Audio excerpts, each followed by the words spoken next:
കൊച്ചി തീരത്ത് മുങ്ങിയ ചരക്ക് കപ്പലിലെ കണ്ടെയ്നറുകൾ വിവിധയിടങ്ങളിൽ അടിയുകയാണ്. കൊല്ലം തീരത്ത് ഇതുവരെ 23 കണ്ടെയ്നറുകൾ കരക്കിടിഞ്ഞു. 24 തീരത്തോട് ചേർന്ന് കടലിൽ ഒഴുകി നടക്കുന്നുണ്ട്. ചവറ, നീണ്ടകര തീരങ്ങളിലാണ് കണ്ടെയ്നറുകൾ അധികവും വന്നടിഞ്ഞത്. പുറംകടലിൽ മുങ്ങിയ MS എൽസാ-3യിലെ ലൈഫ് ബോട്ട് കൊല്ലം തീരത്തും അടിഞ്ഞു. കസ്റ്റംസ് ഉദ്യോഗസ്ഥർ സ്ഥലത്തെത്തി കണ്ടെയ്നറുകൾ പരിശോധിച്ച് തുടങ്ങി. അടുത്തുള്ള കുടുംബങ്ങളെ ആദ്യം മാറ്റി പാർപ്പിക്കുന്നുണ്ട്. പക്ഷെ അതിനേക്കാൾ ഉപരിയിലേക്ക് അടുത്തുള്ള ആൾക്കാർ വരാതിരിക്കാനുണ്ട്. പിന്നാലെ ആലപ്പുഴ കൊല്ലം അതിർത്തിയായ വലിയ അഴീക്കലും കണ്ടെയ്നർ കണ്ടെത്തി. കണ്ടെയ്നറിനുള്ളിൽ നിന്നുള്ള ഓറഞ്ച് നിറത്തിലെ ബോക്സുകളും കരക്കടിഞ്ഞു.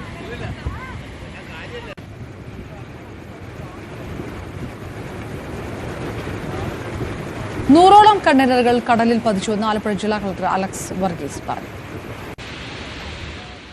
നമ്മളെ സംബന്ധിച്ചോളം നമ്മൾ കഴിഞ്ഞ 2 ദിവസം നമ്മുടെ MSC ഷിപ്പ് മുങ്ങിയായിട്ട് ബന്ധപ്പെട്ട് ഏകദേശം 100ഓളം കണ്ടെയ്നേഴ്സ് ഫ്ലോട്ടിങ്ങിലാണ്. അതിൽ പല കണ്ടെയ്നേഴ്സും നമ്മുടെ ആലപ്പുഴ ജില്ലയുടെ തീരപ്രദേശത്ത് എത്തുന്ന പ്രതീക്ഷിക്കുന്നത്.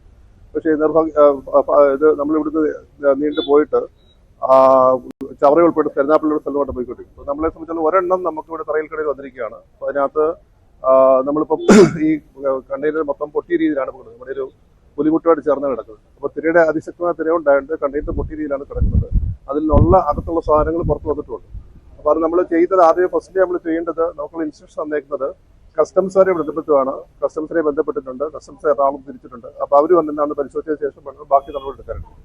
നമ്മളെ സംബന്ധിച്ചോളം അടിയന്തരമായിട്ട് നമുക്ക് മെഡിക്കൽ ടീമിനെ ഉൾപ്പെടെയുള്ള പോലീസ് ടീമുകൾ ഉൾപ്പെടെ അവരിപ്പോൾ ജാഗ്രതാ നിർദ്ദേശം 200 മീറ്റർ മാറ്റി ആൾക്കാർ നിൽക്കത്തോളം ജാഗ്രതാ നിർദ്ദേശം കൊടുത്തിട്ടുണ്ട്. ഇതിന്റെ മെറ്റീരിയൽസ് എന്താണെന്നുള്ള പറ്റി ഐഡന്റിഫൈ ചെയ്തിരിക്കും. അതേസമയം കൊച്ചി തീരത്തിന് സമീപം മുങ്ങിയ ചരക്ക് കപ്പലിൽ നിന്ന് എണ്ണപ്പാട പടരുന്നത് ചെറുക്കാനുള്ള കോസ്റ്റ് ഗാർഡിന്റെ ശ്രമം തുടരുന്നു.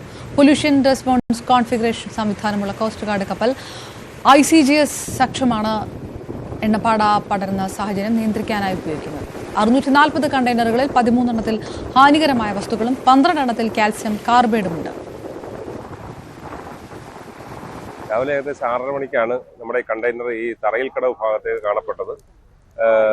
അപ്പോൾ തന്നെ പോലീസിന് വിവരം കിട്ടി. ജില്ലാ പോലീസ് മേധാവി അതുപോലെ തന്നെ ജില്ലാ കളക്ടറെയും വിവരം അറിയിച്ചു. പെട്ടെന്ന് തന്നെ പോലീസ് പാർട്ടി എത്തി ഇവിടുത്തെ തദ്ദേശ സ്വയംഭരണ സ്ഥാപനത്തിൽ ഉദ്യോഗസ്ഥരുമായിട്ട് ചേർന്ന് ജനങ്ങൾ അങ്ങോട്ട് അടുക്കാതിരിക്കാൻ വേണ്ടിയുള്ള സംവിധാനങ്ങൾ ചെയ്തു. ആ കണ്ടെയ്നർ ഈ പാറയിൽ അടിച്ചത് പൊട്ടിയിട്ടുണ്ട്. അതിനകത്ത് ചില പാക്കറ്റുകൾ പുറത്തു വന്നിട്ടുണ്ട്. ചെറിയ വെളുത്ത കളറുള്ള പൊടിയാണ്. എന്തായാലും ജനങ്ങൾ ജാഗ്രതയോടെ പാലിക്കാൻ പറഞ്ഞിട്ടുണ്ട്. ജനങ്ങൾ അങ്ങോട്ട് അടുക്കാതിരിക്കാൻ. ഇവിടുത്തെ ജനങ്ങൾ പോലീസും അതുപോലെ തന്നെ തദ്ദേശ സ്വയംഭരണ സ്ഥാപനത്തിൽ ഉദ്യോഗസ്ഥരുമായിട്ട് വളരെ സഹകരിക്കുന്നുണ്ട്. ആരും തന്നെ അങ്ങോട്ട് അടുത്തിട്ടില്ല. എന്തായാലും ഉടൻ തന്നെ ഇപ്പോൾ ജില്ലാ കളക്ടർ എത്തും. മറ്റു നടപടികൾ ഇവിടുന്ന് റിമൂവ് ചെയ്യാനുള്ള നടപടികൾ പെട്ടെന്ന് തന്നെ ചെയ്യും. ഇത് ഒഴുകി തെക്കോട്ടുള്ള തീരത്ത് അടിഞ്ഞുകൊണ്ടിരിക്കുകയാണ്. അതുമാത്രമല്ല ഹാർബറിൽ, കായംകുളം ഫിഷിംഗ് ഹാർബറിൽ ഇതിൻ്റെ കുറേ ഭാഗങ്ങൾ അടിഞ്ഞിട്ടുണ്ട്. ഇപ്പോൾ വേലിയേറ്റം ആരംഭിക്കാൻ പോവുകയാണ്. വേലിയേറ്റം ആരംഭിച്ചു കഴിഞ്ഞാൽ ഈ കണ്ടെയ്നർ പോകത്തില്ല. കണ്ടെയ്നർ മുട്ടിനും സീവാളിനും ഇടയ്ക്ക് കിടക്കുകയാണ്. പക്ഷെ അതിൽ നിന്നും പൊട്ടിപ്പോകുന്ന സാധനങ്ങൾ ഒഴുകി കായൽ തീരത്തും പരക്കാനുള്ള സാധ്യതയുണ്ട്. അപ്പോൾ കടൽ തീരത്തും കായൽ തീരത്തും ഇതെല്ലാം കൂടെ വരുന്നതിലുള്ള ഒരു ആശങ്ക, ഇതെന്തുവാണെന്നറിയാൻ വയ്യാത്ത ജനങ്ങളുടെ ഒരു ഭീതി അത് നിലനിൽക്കുകയാണ്. അതുകൊണ്ട് എത്രയും പെട്ടെന്ന് ഈ സാധനങ്ങൾ നമ്മുടെ തീരത്തു നിന്നും അതുപോലെ തന്നെ കായൽ തീരത്തു നിന്നും ഒഴിവാക്കാൻ വേണ്ടിയിട്ടുള്ള അടിയന്തര നടപടികൾ ബന്ധപ്പെട്ട അധികാരികളുടെ ഭാഗത്തു നിന്ന് ഉണ്ടാകും. വിനീഷ് ആദ്യം നമുക്കൊപ്പം ചേർന്നു. വിനീഷ്, കൊല്ലം തീരത്ത് എവിടെയൊക്കെയാണ് ഈ ആശങ്ക ഇപ്പോൾ ഉള്ളത്? എത്ര കണ്ടെയ്നറുകൾ എത്തിയിട്ടുണ്ട്? ഈ കണ്ടെയ്നറുകൾക്കകത്തുള്ള ബോക്സുകളും ഒഴുകി നടക്കുന്ന ഒരു സാഹചര്യമൊക്കെ ഉണ്ട്. ഏത് തരത്തിലാണ് കൊല്ലം തീരത്തെ ആശങ്ക? അപർണ, മലിനീകരണ നിയന്ത്രണ ബോർഡും പോലീസും കോസ്റ്റ് ഗാർഡും ആവശ്യമായ നടപടികൾ സ്വീകരിച്ചു വരുന്നുണ്ട്. ഈ ശക്തികുളങ്ങര മദാമ തോപ്പിൽ ആണ് അടിഞ്ഞുകൂടിയ കണ്ടെയ്നർ കരയിലേക്ക് കെട്ടി നിർത്തുന്ന നടപടികൾ അല്പസമയം മുന്നേ ഉണ്ടായിരുന്നു. അത് കോസ്റ്റൽ പോലീസും നാട്ടുകാരും ചേർന്നാണ് കണ്ടെയ്നർ കെട്ടി നിർത്തിയത്. വീണ്ടും തിരയിൽപ്പെട്ട് കടലിലേക്ക് പോകാനുള്ള ഒരു സാധ്യത കണക്കിലെടുത്താണ് ഇത്തരത്തിലുള്ള നടപടിയിലേക്ക് നീങ്ങിയതെന്നാണ് അറിയുന്നത്. ഇതോടെ കൊല്ലം തീരത്ത് 23 കണ്ടെയ്നറുകളാണ് അടിഞ്ഞിരിക്കുന്നത്. 24 എണ്ണം തീരത്തോട് ചേർന്ന് കടലിൽ ഒഴുകി നടക്കുന്ന ഒരു സാഹചര്യമാണ് ഇപ്പോൾ ഉള്ളത്. ചവറ, നീണ്ടകര തീരങ്ങളിലാണ് കണ്ടെയ്നറുകൾ അധികവും വന്നടിഞ്ഞിരിക്കുന്നത്. വിദഗ്ധ സംഘം ഉടനെ തന്നെ പരിശോധനകൾ നടത്തും. കെമിക്കൽ സാന്നിധ്യം ഉണ്ടോ എന്നാകും ആദ്യം കൃത്യമായി തന്നെ ഇവർ പരിശോധിക്കുക. കൊല്ലം കരുനാഗപ്പള്ളി ചെറിയഴീക്കൽ തീരത്താണ് കണ്ടെയ്നർ രാത്രിയിൽ ആദ്യം എത്തിയത്. ഒരു കണ്ടെയ്നറായിരുന്നു.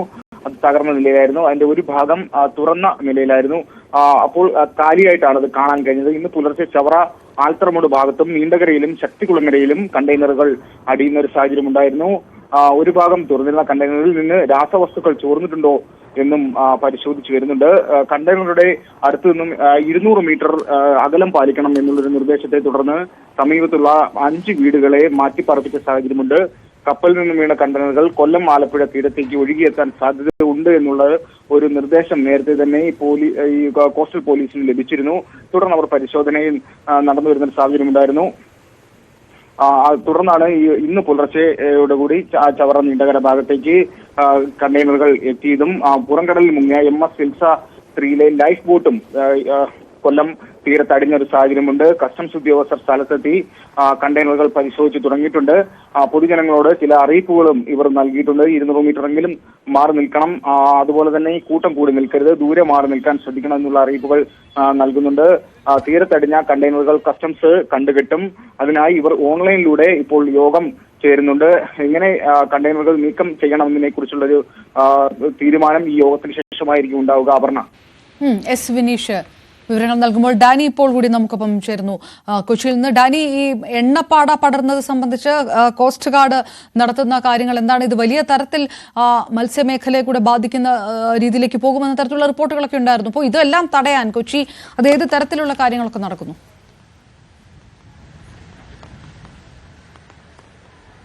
അപർണ, ഇക്കാര്യത്തിൽ കൂടുതൽ നിലപാടെടുക്കുന്നതും അതിന്റെ ഒരു ഔദ്യോഗിക ഏജൻസി എന്ന് പറയുന്നതും ഇന്ത്യൻ കോസ്റ്റ് ഗാർഡ് തന്നെയാണ്. കോസ്റ്റ് ഗാർഡിന്റെ കഴിഞ്ഞ ദിവസങ്ങളായി തുടരുന്ന അവരുടെ പ്രയത്നങ്ങൾ ഇപ്പോഴും അതേ രീതിയിൽ തന്നെ മുന്നോട്ട് പോവുകയാണ്. കോസ്റ്റ് ഗാർഡിന്റെ കപ്പലായ സക്ഷം എന്ന് പറയുന്ന കപ്പലാണ് ഈ മേഖലയിൽ പ്രവർത്തിക്കുന്നത്. ഇന്നലെ മുതൽ തന്നെ അവിടെ സജീവമായിട്ട് തന്നെ പ്രവർത്തനങ്ങൾ തുടരുകയായിരുന്നു. ഇന്നും ഈ ഓയിൽ മാപ്പിംഗ് ഏത് രീതിയിൽ നിയന്ത്രിക്കുക എന്നത് തന്നെയാണ് അവരുടെ പ്രധാനപ്പെട്ട കർത്തവ്യം. ഇതിന് പ്രധാനമായ ഒരു കാരണം ഇതിന്റെ ടാങ്കറിൽ സൂക്ഷിച്ചിരുന്ന കപ്പലിൽ ഉണ്ടായിരുന്ന വലിയ തോതിലുള്ള ഇന്ധനത്തിന്റെ ഒരു അളവ് തന്നെയാണ് ഈ രീതിയിലേക്ക് ഒരു ഓയിൽ മാപ്പിങ്ങിനടക്കമുള്ള ഒരു സാധ്യതകളിലേക്ക് പോയത്. ഇന്നലെ കോസ്റ്റ് ഗാർഡ് അത് സ്ഥിരീകരിക്കുകയും ചെയ്തിരിക്കുന്നു. ഇന്ധന ചോർച്ചയുണ്ട് എന്ന രീതിയിലുള്ള സ്ഥിരീകരണം വന്നതോടുകൂടി കൂടുതൽ കാര്യക്ഷമമായിട്ട് തന്നെയാണ് ഏജൻസികൾ പ്രവർത്തിക്കുന്നത്. ഇതിൽ എത്രത്തോളം പടർന്നിട്ടുണ്ട് എന്നത് അറിയാനായിട്ട് ഹെലികോപ്റ്ററിൽ നിന്നുള്ള നിരീക്ഷണം അടക്കമുള്ള കാര്യങ്ങൾ ഏർപ്പെടുത്തിയിട്ടുണ്ട്. അതോടൊപ്പം തന്നെ ഇതിന്റെ ഒരു പ്രതിരോധ പ്രവർത്തനങ്ങളടക്കം തുടരുകയാണ്.